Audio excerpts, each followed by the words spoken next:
Team Number.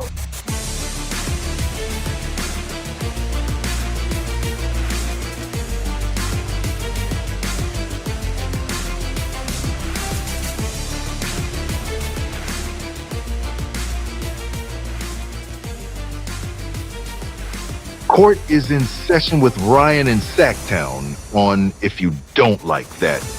Now, Ryan in Sacktown. Oh, must be Rhino.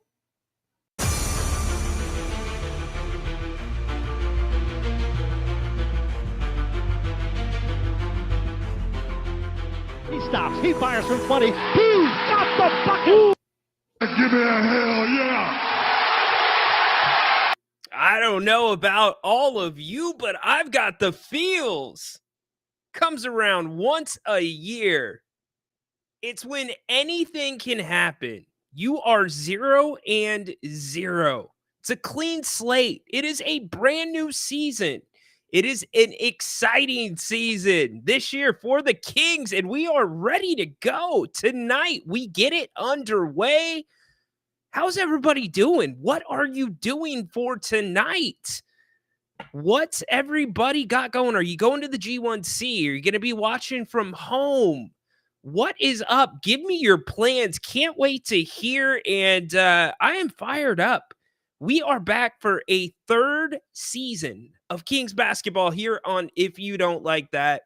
And I just got to say really quick, it is such a pleasure. It is one of the joys, seriously, of my lifetime to have earned this opportunity, to have a spot on this channel, to have my own show on this channel, to call Grant a friend, call Jerry Reynolds a friend, and broadcast with them, and to get to do it amongst all of you who, to me, because I'm one of them, feel like you are all the best and most knowledgeable fans in the NBA. It doesn't get any better than that. And the hype meter, it is off the charts this season. I mean, we've gone through everything to a T. And thank you to everybody that is stuck with the Kings Court, giving it a try, especially during the offseason. We tried to squeeze out as much Kings basketball as we could, but gets a little bit dry as we get into the end of summer. But now it is full speed ahead, all systems a go. Kings basketball is here. We've got pregame for you tonight. We got halftime. We've got postgame. But most importantly, you've got the Kings opening on their home court, 27-16 all-time opening night on their home court. It's been a couple seasons since they've opened there. So I ask you, what is your favorite? What is your best opening night memory from the Kings? I have mine. I'll save it. I'll hold it for later in the show, but I want to get your opinions on that. We're doing a 60-minute Kings Court today because we're back 6:30 with the pregame show. But first, hey, just a reminder, we're brought to you by Bennett's. Make sure you go to Bennett'sRestaurants.com. Do me a favor. You know about all the great food that they have, but check out their specials. The weekend will be here before you know it. Weekend brunch again, prime rib over the weekend. Also, happy hour, 2 to 6, Monday through Friday, sips and taste. What I'm saying is go to Bennett'sRestaurants.com. You can make your reservations there. Also, you can put your to-go orders in now. How convenient is that? It's pretty cool. And buy gift cards, a lot more stuff there. So a huge thanks to Bennett's for sponsoring the show today. Going to get to the chat in just 1 second. But like I said, it is opening night. We are here. We're kicking it off 6:30 p.m. with the pregame show right here. We'll be taking your calls. We'll be hitting the chat. We'll get you ready for the game. We're going to do a little bit of that here today on the Kings Court. Not going to go overload on you, but we're going to get you ready, let you know what to expect from the Timberwolves. The Kings already had shoot around this morning at 2 o'clock. It's about nap time for most of them. Some are getting ready to wake up from those naps, be at the arena by about 4 and get their routines going. If you didn't know already, basketball players, they are creatures of habits. Creatures of habits. Naps are something that are so important to many of them. In fact, the old school Kings, when the Kings played at Arco, Some of those guys actually had apartments. You know those apartment complexes that were like right next to the parking lot at Arco Arena? Yeah, they just like subletted one apartment and the dudes would have crashed there, just walk to the arena, take a quick drive. But anyways, hey, if you want to get up in the show, you can do it in the chat. We're going to go there in a second. Also, you can use the link that is in there. I'll put it back again. You can call that way, scan the QR code as well if you want. So pregame's not the only thing we got for you tonight. Guess who's coming at halftime? That's right, the one and only Jerry Reynolds. So as soon as the buzzer sounds and the first 24 minutes are over, get right here on If You Don't Like That. We'll break it down. You'll get Jerry's analysis. In fact, it is the only place you will get Jerry's analysis on the first half. And we'll get you ready for the third quarter. And after the game, you know, it is our specialty. It is what we have been doing now for 3 seasons. And you all have made this show something that we never expected it to be. It was always going to be just a show that we did once in a while. Maybe we'd do it on Twitter Spaces. Maybe we'd hop on video. And the next thing you know, 5,000, 10,000, 15,000. We have had up to 30,000 fans on this show after games, and we're implementing a lot of new things this season, including calls from all of you. You can be on video. We're going to have a couple of new segments, a rant with Grant. All of you are always biting, trying to get Grant to take the bait and do a rant. Well, guess what? You get to put your ideas in the chat. He will choose his favorite one and do a rant on it. So join us there for the post-game show. We are extremely excited for tonight, and the Kings kicking it off at the G1C with a healthy Kings roster. The healthiest it's going to be until Devin Carter comes back. Kevin Huerter will start tonight. Kevin Huerter is going to be your 2 guard. On top of that, no minutes restriction for Kevin Huerter. Now, will Mike Brown probably be a little conservative with how he plays him? Maybe. Depends on the game. Depends on how he looks. We have audio from shoot around and also from practice yesterday. So we'll get to that here in a few minutes. Trey Lyles as well. Trey is available to play tonight. You can bet he is going to be a part of that rotation.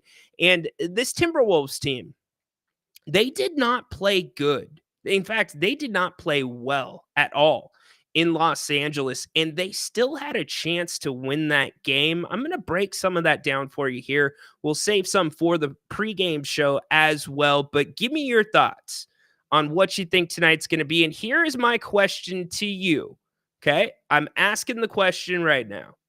Who do you think will be the defensive player of the game tonight? If the Kings win this one, who is going to be sitting in the throne? Put the names in the chat that you are going with and let me know. Also, Sacramento, we got some love. The Golden One Center, ESPN said the best arena in the NBA over Madison Square Garden. Wow. That is pretty high praise. We finally get a little bit of shine. We can take our shine box out, show it to everybody. But yeah, time to show out tonight. Not a national TV game, but certainly a game the West Coast will be paying attention to.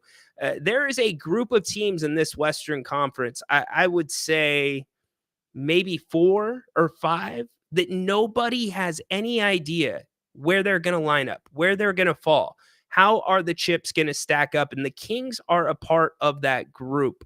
So a lot of attention on Minnesota too. They were just in the conference finals.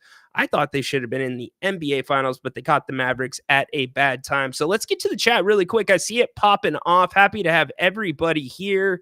Let's see. Karen, what's up? Holy moly, Jim Bob Bully. I wish I had one of those for you, Karen. I do have one at the beginning of the show, but I can tell you we're doing this right now on the channel. To your freaking neck.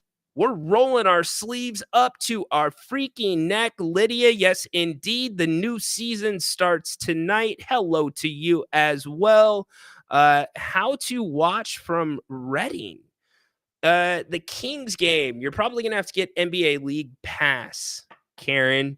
But if you can't get the game, come to us at halftime. We'll get you set up and get you all filled in on what's going on.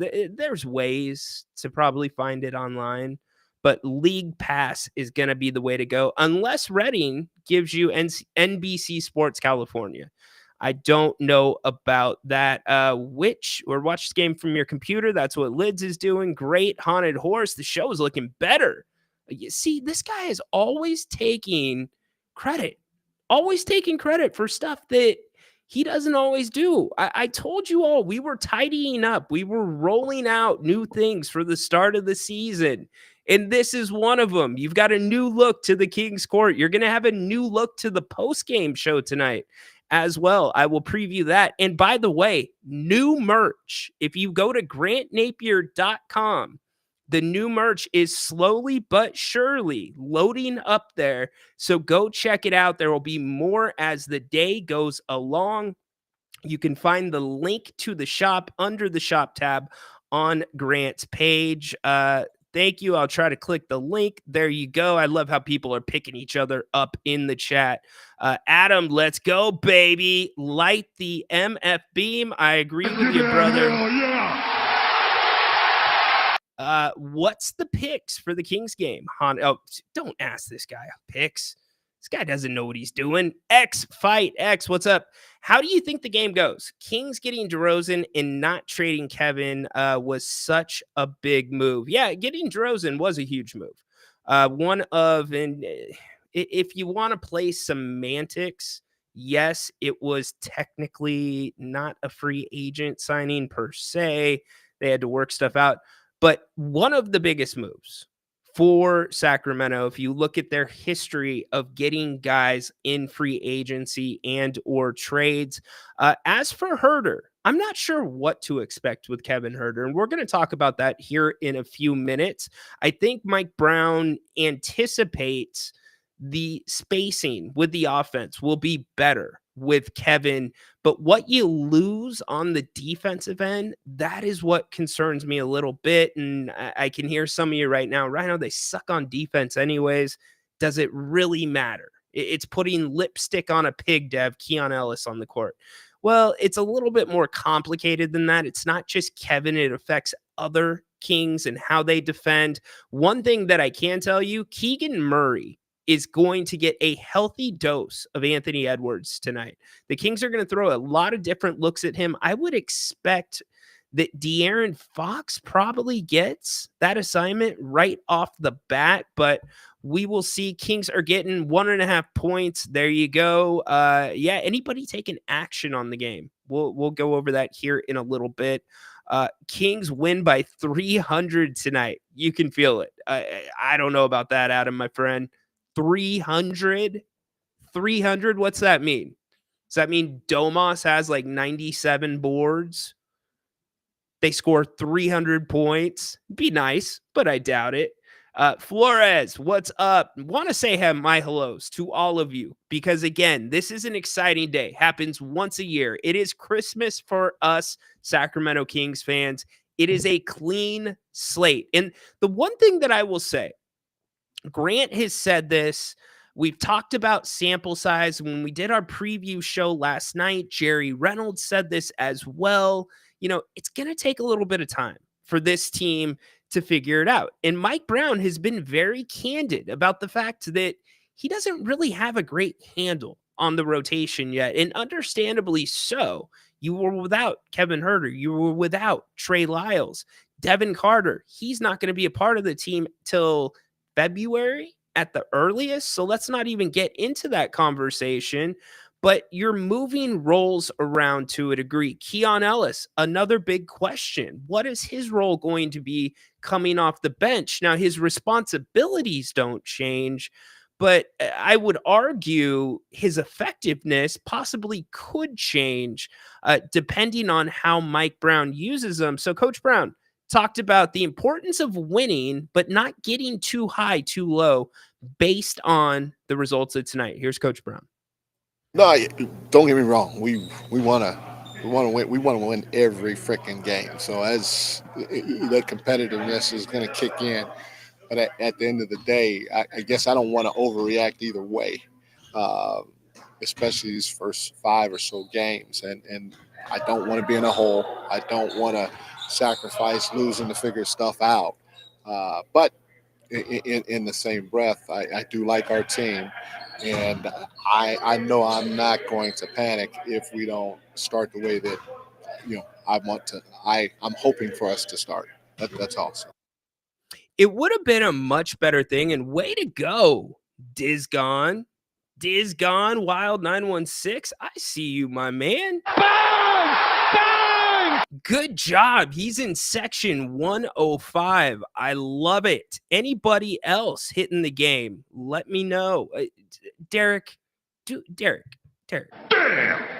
Do not egg that man on. Please do not egg him on. Next thing you know, he's going to be calling the show and bragging about the Portland Trailblazers. And I can't deal with it today. Horse, I love you, my man. But Derek, $100 league pass for all teams with ads, so much cheaper than YouTube TV, and 350 dish. Yeah, there's different options. So, Karen, if you're an Apple TV user, if you have a smart TV, you download the NBA app, you can get a monthly plan, $16.99 a month if you want to. Blacked out. That's what I got. Yeah, Karen, you're kind of in no man's land in Reading. Do you get Portland? No, you wouldn't get Portland. You don't really get anybody in Reading up north. Interesting. Let's see. Ben, Kings +2 at some offshore spots. I like the money line, but that's great value if you can get it. So we're going to get into that in just 1 second. Ben, what's up, man? Shouting out to Dennis. Oh boy. Love it. Yes. You'll be getting plenty of those with Grant later tonight, halftime show and post-game show. So let's talk about that for a second, because you look at what the Kings did last year against the Minnesota Timberwolves. They played them really well. In fact, if you remember the first time they met Minnesota, they handed the Timberwolves their first loss on their home court. And you know the way the Kings did it? It was hustle. It was the little things. It was offensive rebounding. It was effort. The Kings actually shot really good out of the gate. 3-point percentage was nice. The Kings were also, in another game against the Timberwolves, wrapped a nice present in the form of Anthony Edwards having his first child. So Anthony left the game at halftime.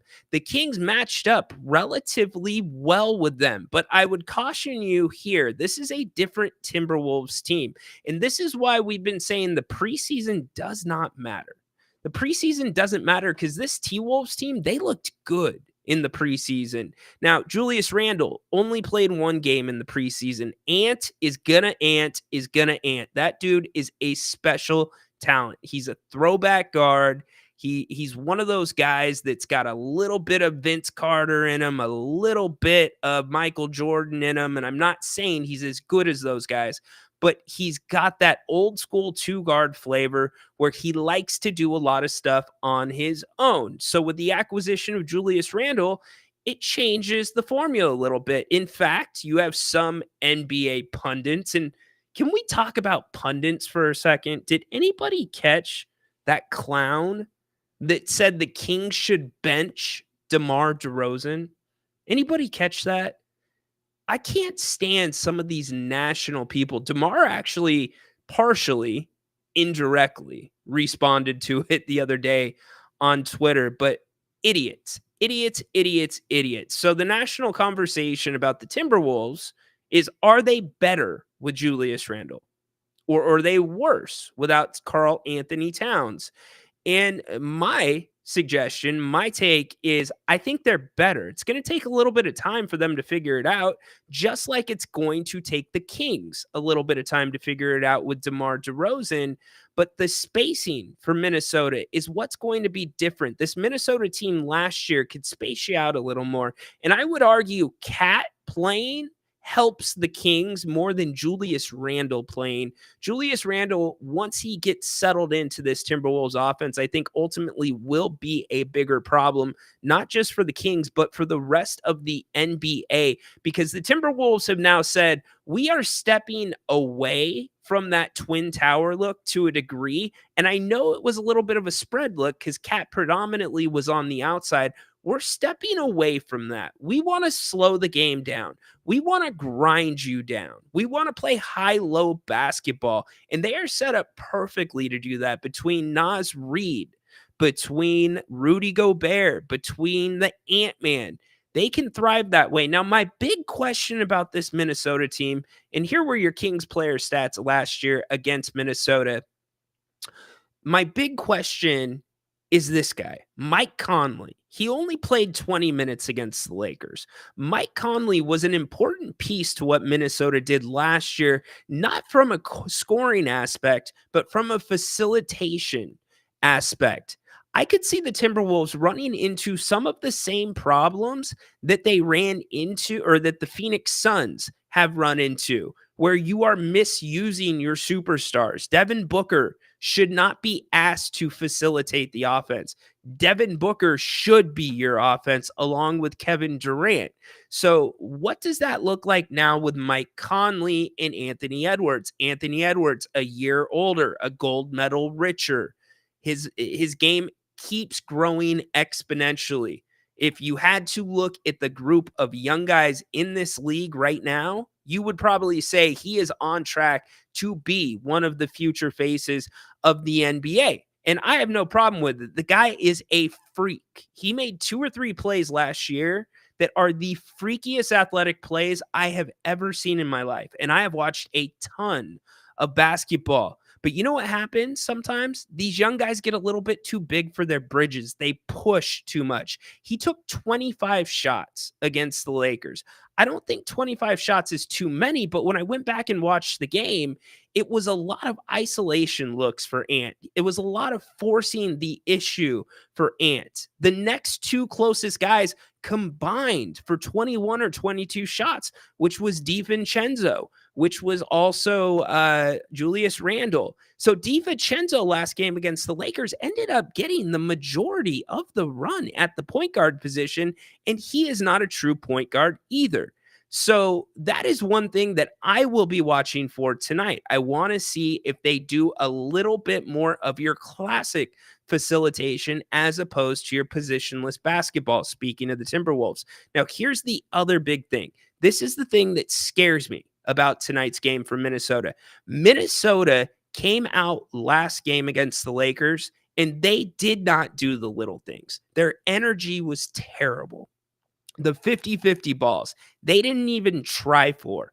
Chris Finch has now had 36 hours to be in that team's ear about getting to the ball first, about getting on the boards, about doing the little things that show or don't show up on the stat sheet. And those are the little things that when the Kings play good basketball, those are the categories of the game where the Kings excel. That is where the Kings can beat teams that are better than them, that have better matchups than them, that are longer, much like this Minnesota team. So I expect this Minnesota team to come out of the gate playing really hard. I would be shocked if you see anything like you saw in Los Angeles. And I say again, the scary part is in Los Angeles, they still had a chance to win. Don't look at the final rebounding totals because Minnesota ended up out rebounding LA by 1. LA kicked their asses on the boards, absolutely kicked their asses. And that's the Lakers. The Kings last year did an excellent job of keeping their opponents off of the offensive boards, second in the NBA at doing that. So can the Kings do that again tonight? When you know the Kings are likely going to have to throw in some zone defense. You're going to have to change up the looks against this Minnesota team. Now, they did not, Minnesota, respond very well to the zone defense looks that the Lakers threw at them. But when Minnesota played zone, the Lakers broke their zone apart easily. And the Kings have the formula to do the exact same thing if the Timberwolves throw that at them. But I go back to this. When you run a zone defense. Your liability is weak side rebounding, giving up offensive rebounds. So what Kings team are we going to see? Are we going to see the Kings team that in their first preseason game against the Warriors showed up and showed out?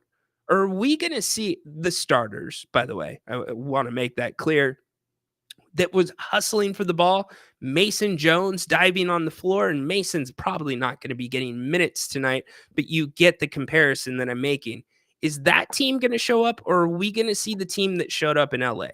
Are we going to see the team that showed up against the Portland Trailblazers at home? Because if that's the team for the Kings that shows up tonight, which I don't think it will be, but if it is, it could be a huge problem for the Kings because they simply do not have the firepower to keep up with Minnesota when they are hitting on all cylinders. So want to get to your comments and chats here in a second. As I said, we're going to talk rotation here in a little bit from Mike Brown. He talked about that at length, trying to get familiar with it, trying to figure out. He said actually on record that this is one of those years that he doesn't have a good handle on what this rotation is going to be like. And you got to think Trey Lyles is going to be a big part of that. So how is Trey going to be able to come out and play without getting any time in the offseason? Both Trey and Kevin did scrimmage with the Kings a couple of days in camp, but a scrimmage in camp is much different than NBA basketball. And I remind any of you that are worried about Kevin Huerter starting, or you think Keon Ellis should be starting, and I will be the first to tell you, I am in that camp, but guess what? I'm not the coach of the Kings. I don't get paid the big bucks. That's Coach Brown. He knows more than I do, and he is making a decision based off of what he sees. But I will caution you, it's not about those that start the game. It's about those that are on the floor at the end of the game. A good sign earlier today, actually, after shoot around, De'Aaron Fox, Keon, they were both getting in some extra work in the practice facility because Minnesota took over the gym, which was normal, standard operating procedure for a game day. But I do want to get to some more audio, getting you ready for tonight. If I can find my audio, where the heck did my audio go? It reorganized. There we go. Kings pregame. That's what we're looking for. Kevin Huerter talking about the flow and what he is looking for on offense tonight. It'll still be a balance. It will be, I think, all year. Just now there's a lot more time spent out here. You know, I was doing all the non-contact stuff for a little while and having to watch the scrimmages and watch everything go live. And during that time, I was doing my own conditioning or, in the weight room. And after 6-7 months, it just, mental fatigue starts to kick in. So it's good to get your reps. And he could have fresh legs. He certainly could have fresh legs tonight. In fact, I would expect him to probably have fresh legs tonight. Where did my freaking drops go? What is going on here? You know what? We're going to go old school. We are just going to go straight back to the library and play them for you straight from there. Here was shoot around today. This was De'Aaron Fox talking about mindset coming out as well. I mean, I want to continue to be able to lead this team. Obviously, adding a guy like DeMar, helps in that aspect as well. And obviously, Domas, what he does night in and night out. But we want to be a team that's able to contend because, if we're not, then what are you really playing for? I like that De'Aaron's still saying, I want to be the leader of this team. And that's a dude that has taken a lot from a lot of people here in Sacramento. And he has a little bit of an argument. Well, yeah, I am the guy, but I'm not the guy. I'm not the highest paid guy. Now, this year, he has something to play for. This is probably going to be the most important year for De'Aaron Fox thus far in his career for multiple reasons. This is the year the decision gets made. If De'Aaron Fox is going to be a King long term, this is also the year that will decide whether or not De'Aaron is eligible for a Supermax extension. That means he would have to make an all NBA team. So a lot of eyeballs on his game. And I'll tell you this, and I've been saying it since about June when I was talking to people around De'Aaron and talking to some other sources. This has been the best offseason De'Aaron has had in recent memory in terms of his work, what he did, his focus, and not that De'Aaron was never or not focused before, but De'Aaron's offseason was about as good as it possibly could have been. So really looking forward to see what he can do. Obviously, you've got DeMar DeRozan as well coming in. And I'll say this, remember that first game against Golden State and remember the starters. This was the first half of that game when the starters were up at the end of the first half 68-60. Look at that shot chart. The Kings got to their spots. They got to where they wanted to be on the floor. This is actually the complete opposite of what we saw last year. You would have seen all those dots inside the three-point line, outside the three-point line. The Kings, in 4 of their 5 preseason games, beat their opponents in the paint, points in the paint, which is a huge thing. Turnovers, when the starters played for the most part, with the exception of 2 games, were very good. If you see anything like this tonight, that is going to be of huge benefit to the Kings, and the Kings can probably get this Timberwolves team sped up a little bit. They can do that the right way. They can do that by getting to the free throw line. They can do that by getting deflections. Also, the way you get this T-Wolves team sped up is you take more damn shots. Now, you can't have, I don't know, you want to say Alex Len, even though he made a 3 this preseason, you don't want to have certain guys with the green light. As of right now, you've got 2 sharpshooters with the green lights. That's Kevin Huerter and Doug McDermott. No surprise there. But you want to be able to put up more than the Minnesota Timberwolves for the simple fact that that means that you're getting other opportunities outside of just those shot opportunities. It's more opportunities to get offensive rebounds, more opportunities to get to the free throw line, more opportunities to get your opponent into the penalty early. And the Kings against, who was it? It was against Utah. They shot 105 shots that game. So I think also energy tonight, energy right from the start is going to be so important from this fan base. I think it's going to be a raucous environment. I think it's going to be a really fun place to be. I know a couple of you already said that you are going to be there tonight. Can't wait to hear from all you. And remember, we have full coverage tonight of the game right here on If You Don't Like That. We've got pregame, halftime, postgame. So we are the place to be to get you started of game one of 82 for your Sacramento Kings. Let's get back to the chat. You guys have been chatting it up. I have not gone there. Want to get your takes.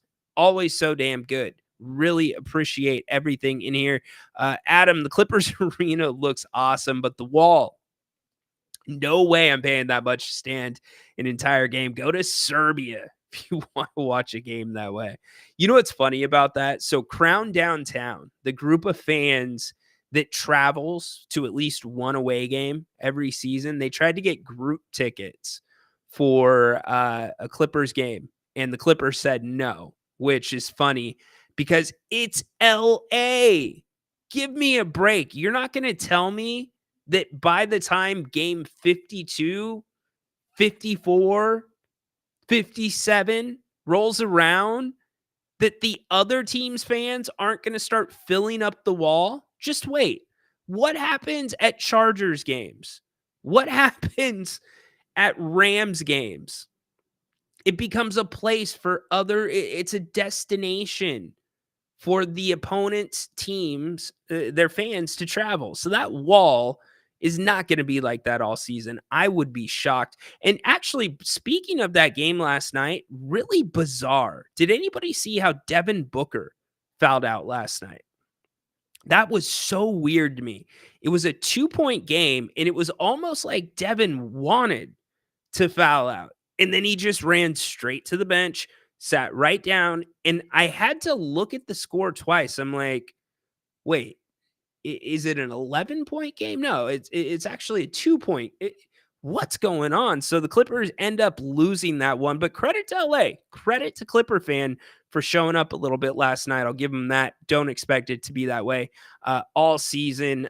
Derek, for some reason, I think Randall will be the hard cover tonight. So I don't disagree with you because the Kings' liability for the past 2.5 seasons has been straight line drives. It's letting guys just get a straight line to the hoop.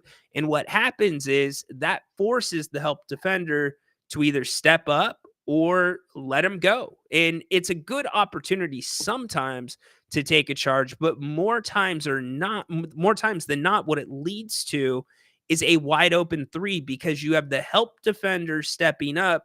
Now, the other weak side defender is going to be sagging a little bit down to help their guy, and then they have to sprint out with a late closeout to try to get to that open three. Randall was very hesitant on the game or in the game against LA, especially from beyond the 3-point line. He's not a guy that I want to dare to shoot the three, but I would certainly keep an eye on that because he had opportunities and he did not pull it. And I know for a fact, reading some articles and talking to some people that cover the Clippers, Coach Finch has been in his ear about taking those shots and not hesitating, much like we've had conversations about Domantas Sabonis not hesitating as well. Adam hopping back in. Kings had games in their hands a lot last season, and I hate that we had that. Yep, absolutely. No doubt. DeMar coming off the bench. Are you nuts, right? Idiot. Absolute idiot. Anything to get views. Buffering issues with the stream. Catch you later tonight. Really, I did not know that. Thanks for letting me know, Peter. Sorry for that. Saw it and thought it was stupid. Yeah, absolutely stupid. They had so many bigs. They can still go really big with Nas and Rudy. Yes, they can. Nas, though, he's a different kind of dude. You got to keep him. He is one of those stereotypical NBA guys that you've got to keep off the spots. Nas is actually not a great rebounder for a center. And that's what one of the sources that I talked to that's close to the Timberwolves was telling me. One of their big points of focus in training camp was trying to get him to crash the boards more, trying to get more production from him. Although I do think that lineup is better with Naz Reid and Julius Randle instead of Karl Anthony Towns. But it is a good point. It's a good point indeed. We've not talked about Malik. We do need to talk about Malik. Maybe Malik Monk with Fox because Conley will have to guard one of them. You know what's going to be interesting to me is we did not get any type of indication from the preseason on what the Kings are looking to do with the second unit. I can tell you what we are not looking for the Kings to do with the second unit, and that's Alex Len running the DHO. That was a nightmare. That was a disaster. Now, Coach Brown came out and clarified as to why we saw Alex Len running it. But what's that second unit going to be? Is it going to be anything similar to what the Kings are doing with the first unit offensively? I think it's going to be skewed a little different.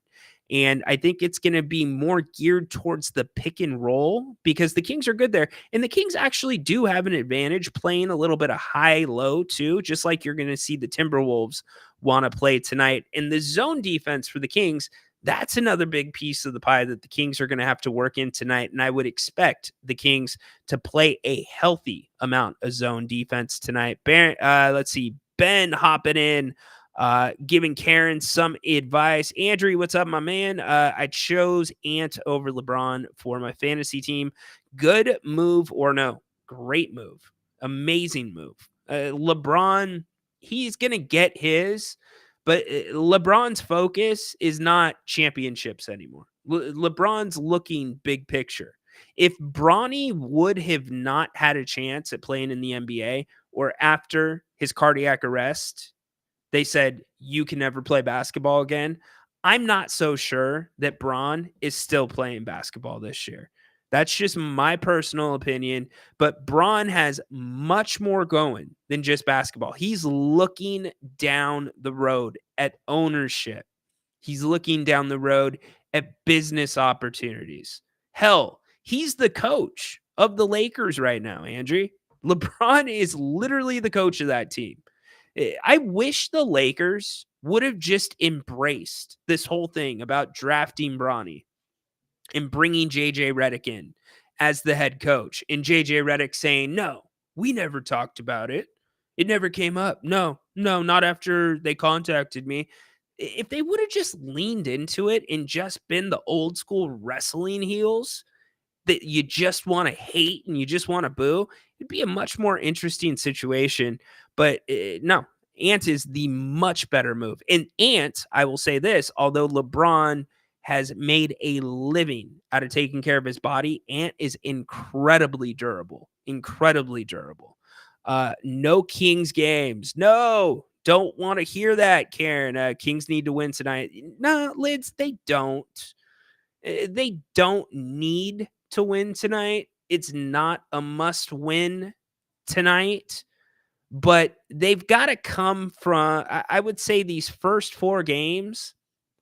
I'd really like to see 3 or 4 from the Kings, simply because when you look at how the schedule sets up this season, the schedule gets significantly more difficult as you get deeper into it.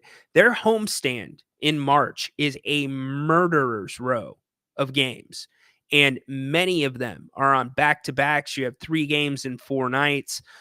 You look at the top of this schedule, Minnesota, then you're at Los Angeles. You've got Portland and Utah. Los Angeles, Portland, and Utah are all 3 on the second night of a back-to-back when they play the Kings. The Kings will only be on the second night of a back-to-back against Utah. So 3 of 4 is what I'm looking at, but we're not going to have an idea about what this team is going to be or what to expect from them and what to expect from Mike Brown's rotation for at least 15 games at the earliest, at least 15 games. But it would be nice. The Kings usually, in games like this, when they open at home, you usually get a good performance. 27-16 when they open at home.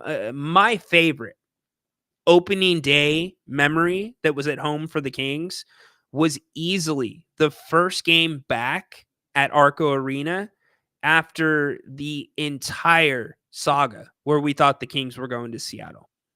The Kings had the Denver Nuggets in town that night. David Stern was in the building.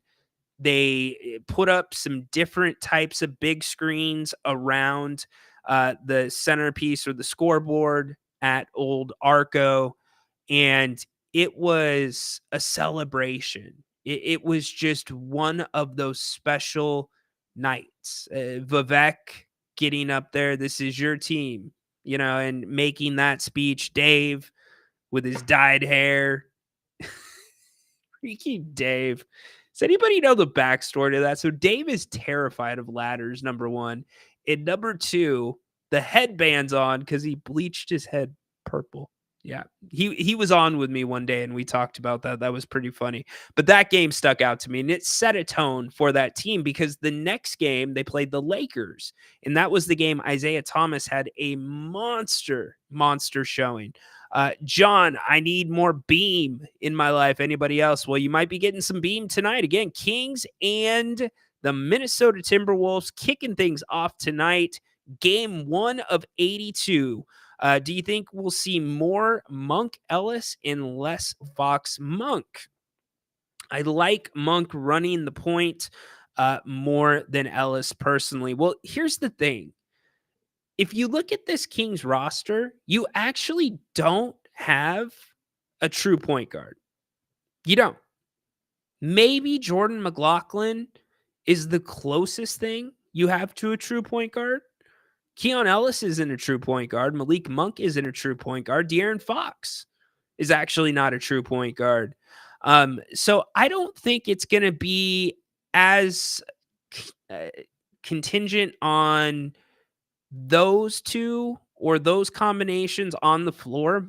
Fox talked about this. I wish I had the sound clip for you. If I could find it, I will play it. But here we go. Those are my sound clips I was looking for. Thank goodness they're back.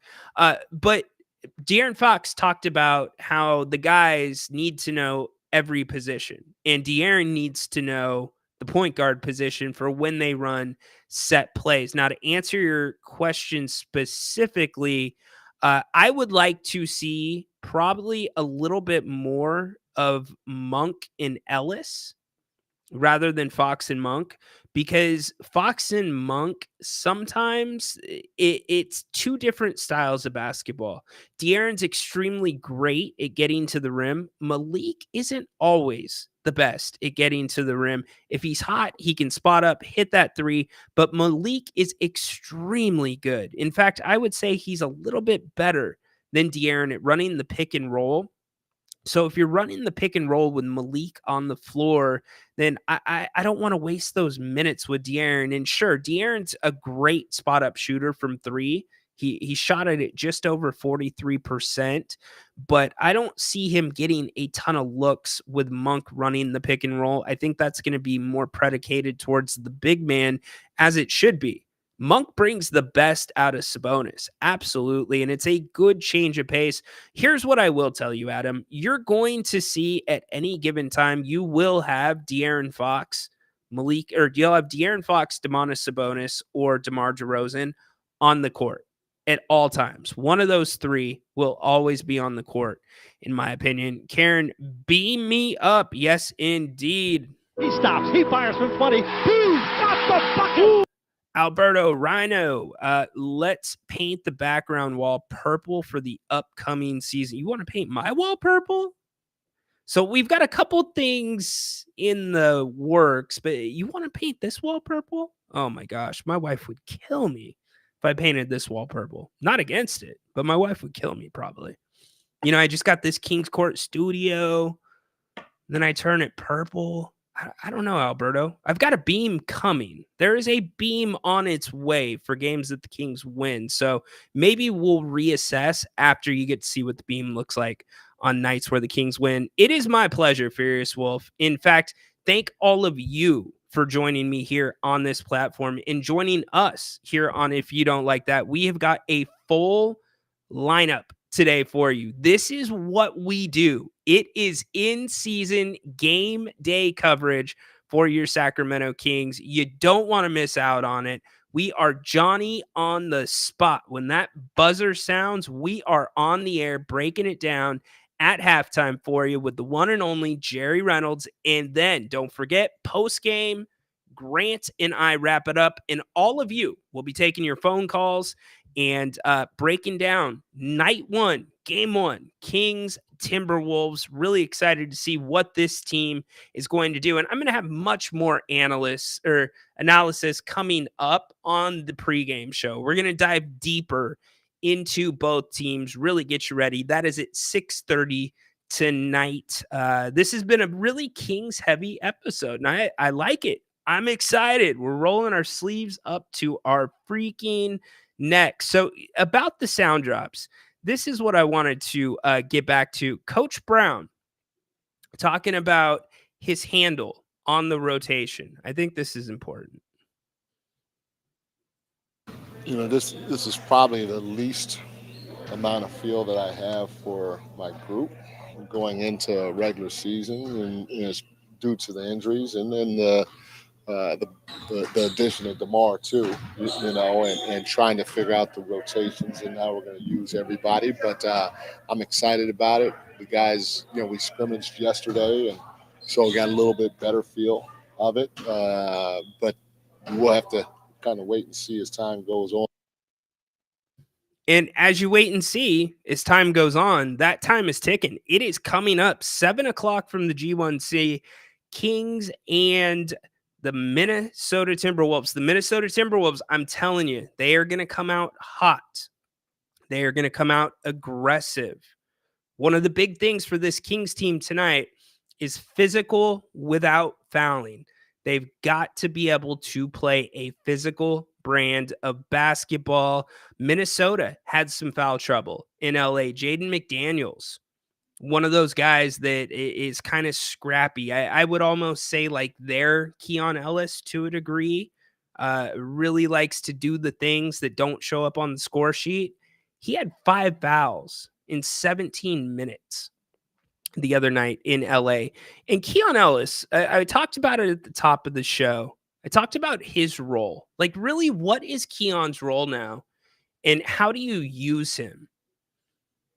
I don't know if Mike Brown is going to do quicker rotations. I don't know how he's going to match the guards up. But what I do know is Keon Ellis is the guy that you want to be on Ant, a decent part of tonight, because he's pesky. He's in your face. He's usually not out of position. And here's the thing about Keon. Almost his entire career, he's made a living out of not knowing when the opportunity is coming, what the opportunity is going to be. But almost every damn time he makes the most out of the opportunity. Keon talked about that yesterday. I think it gives me all the confidence just because I'm never walking into anything expecting something. So, whatever gets thrown at me, it's like, okay, this is what it is. Just got to go out and do it. So I think that mindset definitely helps me in any situation. It does. It's a great mindset. Many of your Kings had that mindset last year. I talked to Kessler Edwards when he was down getting some extra run in Stockton, and Kess was in and out of the lineup. It was right after a road trip, and the next day he was in Stockton playing in a G League game, and I'm like, Kess, like, how do you stay ready? Because Kess went into that game, that last road game, before they came back, and he actually played pretty well. And he's just like, it's all up here. And he just pointed to his mind.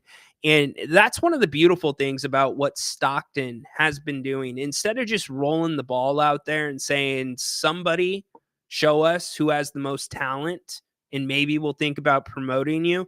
They have built that program the right way to simulate in the G League a lot of what the Kings try to do in the NBA. So when your Keon Ellis's, when your Mason Jones, when those guys come up from Stockton, they're not getting a little bit of a culture shock where it's like, hey, I was scoring 40 points in Stockton and being the Ant Edwards of the 209, but now I got to come in and do the dirty stuff, get on the floor. Like, oh, wait, I'm not sure how to look at those looks. The DHO, I got to get used to that. The reads, no, they're doing a lot of that in Stockton. And with the new CBA in effect, that is putting a premium on scouting. It's putting a premium on player development those first 4 years of a rookie contract. Well, 3 and then the option, which many teams pick up. So that has eased the transition for many of these players. And I think that's why Keon partially was able to really step into that role seamlessly. And now the Stockton Kings making the trade to get Drew Timme in Stockton. Think it's a great move. He's not Domantas Sabonis, but he can play a tiny bit of that style. He's a Gonzaga guy. He can shoot the 3 ball. So your younger generation, your Isaiah Crawford, your Isaac Jones, those guys that are going to be down there on your 2-way contracts, they're going to stay ready. They're going to keep grinding away and maybe have an impact like a Keon Ellis or some of the younger guys. Yeah, it is Alberto. It's what we live for, man. This is what I freaking live for. Season 3:30 in the morning. I'm up. I'm watching my film, drinking some coffee, getting ready to record the audio version of the podcast. By the way, if you guys are not subscribed to that, make sure you check it out. The King's Court, Spotify, Apple, wherever you find your podcasts. Go subscribe, give me a review, give it a rating. I'd really appreciate it. It is completely free, and it's a Kings Insider podcast. You get audio from the day before. You get what I'm hearing. By the way, the Kings have a New Jersey sponsor. We'll talk about that on the pregame show. But I get you set for the day in addition to what we do here on the King's Court. So yeah, Alberto 3:30, and then getting ready for the day, prepping, looking forward to these shows, doing this show, doing a couple more. It's the best. And it's because of all you and my love for this team and basketball. So it's going to be a fun night. Kings and Timberwolves kicking off the season. You know what else is actually a ton of fun? It is Bennett for brunch. Yes. Go to bennettsrestaurants.com and learn about all 3 of their locations in the greater Sacramento area. And I say brunch because their weekend brunch is one of my favorite things to do, especially this time of year when you got football going. You can get 2 entrees and a bottle of champagne for under $50. Seriously, can you even get McDonald's breakfast for under $50 these days? I doubt it. And on top of that, they've got beautiful patios, and it's not just brunch. They've got an excellent lunch and dinner menu. Prime cuts of seafood and steak will not break your wallet, but they might break the button on your shirt because their portion sizes are incredible. If you have any group gatherings, if you got an office party, Christmas party, whatever it may be, think about Bennett's for that. They've got beautiful private dining rooms. In fact, any of you that have been with us for the past 3 years, Grant and I, we had our event out there 3 years ago where Grant and I shaved our heads, or we shaved our heads for charity. We raised almost 15 grand. And so many of you came out. We packed Bennett's. We're going to be doing it again this year, minus the head shaving, but we're going to do a watch party. It'll be a Kings Road game. We'll broadcast from Bennett's and mingle and watch the game with you and have a great time. So do me a favor, get to bennettsrestaurants.com, check out everything they have to offer, and now accepting your to-go orders online at bennettsrestaurants.com. Huge thanks to them for sponsoring today's episode of the King's Court. All right, that's going to do it for our time here today. We'll be back. I will be back 6:30 taking your calls, and it's time, man. I'm getting the goosebumps. I am excited for this season to start. I know all of you are as well. You've got a new look for the most part, a fresh look Sacramento Kings team with, I would say, high expectations from this fan base. It's the most solid foundation this team has been built on in the last 18 years. You've got a GM that's been re-signed. You've had a coach that's re-signed before his contract was up. You've got DeMar DeRozan, brings a different level of accountability to this team, gives this team something they most desperately needed from the mid-range. Defense will be the problem. Effort should not. If effort is the problem, then this team will struggle. I expect them to come out tonight and give it their best, but expect the same from the Minnesota Timberwolves tonight, coming off of a performance in LA, which they lost, and they did not show any type of effort at all for most of the game. The bottom of your shoulder. Okay, you guys are going on. I don't know what you guys are talking about, but that's what I love about this chat. Patrick, my man, what's up, dude? Hell yeah! Of course you get a hell yeah for making it in. So just a reminder, we are here all night. Everything went well today at shoot around. Everybody is on track. Kevin Huerter will be in your starting lineup. Trey Lyles available to come off the bench for Mike Brown. No minutes restriction on Kevin Huerter. No minutes restriction on him. That is important. So Coach Brown pretty much has an entire deck to play with tonight. But again, pregame 6:30 right here, right about 8:15 or as soon as the buzzer sounds for halftime. Grant, Jerry, yes, the one and only. It's such a fun show with Jerry Reynolds. We are incredibly blessed to have him here for halftimes, and myself getting you ready for the second half. And then after the game, don't miss it. Be a part of it. We have a big crowd that usually shows up for these post-game shows, and your contributions, your comments, your calls make it so damn fun. And then don't forget, you're going to get to have the chance to choose Grant's rant tonight. Yes, a rant with Grant, brought to you by EDH Motors. Start thinking of your ideas now. Get them in the chat, and we will, I will promise you, because we are making some changes to the show. We're improving it as we do each and every season. We will make sure that we do not ignore the chat. So get your messages in there after the game, and definitely get your rant ideas in there as well. We're looking forward to it. I know all of you are looking forward to Kings basketball tonight. It is back. Game 1 of 82. We made it. Can't wait to see it 6:30 tonight. Getting you ready for the Kings and the T-Wolves. Thank you to everybody who stopped by today. 247 checked in at some point between the 3 different platforms that we stream to and multiple different channels across those platforms. So thank you very much. Can't wait to see you back tonight, 6:30, right here, the pregame show, taking your calls, getting you ready, getting you into the numbers, giving you the latest news that I am hearing from the team, taking you right up until tip-off of Game 1 between your Sacramento Kings and the Minnesota Timberwolves. Go Kings, light the damn beam, stay the hell away from Levine.